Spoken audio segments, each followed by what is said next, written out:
আমরা আবারও এক নজরে বলি, জিলহজের প্রথম দশকের 11টি আমলের সর্বপ্রথম আমল বলেছি বেশি বেশি আল্লাহর জিকির করা। বেশি বেশি কি করা? আল্লাহর জিকির করা। এই দিনগুলোতে, নির্দিষ্ট দিনগুলোতে আল্লাহর জিকির করবার নির্দেশ আল্লাহ তাআলা কোরআনে কারিমে সূরা তাওবায় করেছেন। দ্বিতীয় আমল বলেছি বেশি বেশি নেক আমল করা, কারণ এই দশকের নেক আমল আল্লাহর কাছে অন্য যে কোনো সময়ের নেক আমল ভালো কাজের চাইতে বেশি প্রিয়।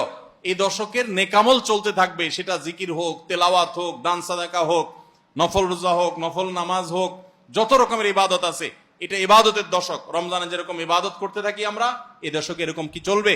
ইবাদত চলতে থাকবে। 3 নম্বর আমল হলো, অন্য যে কোনো সময় আমরা গুনাহ এবং পাপাচার থেকে বাঁচার জন্য যতটা চেষ্টা করি, এই দশকে গুনাহ থেকে বাঁচার চেষ্টাটা হবে অন্য যে কোনো সময় চাইতে অনেক বেশি। কারণ এই দশক মর্যাদাপূর্ণ ইবাদতের জন্য, সেখানে গুনাহ করলে তার দায় এবং তার প্রায়শ্চিত্ত এরকম ভয়াবহ হবে। এই জন্য এই দশকে গুনাহ থেকে বিশেষভাবে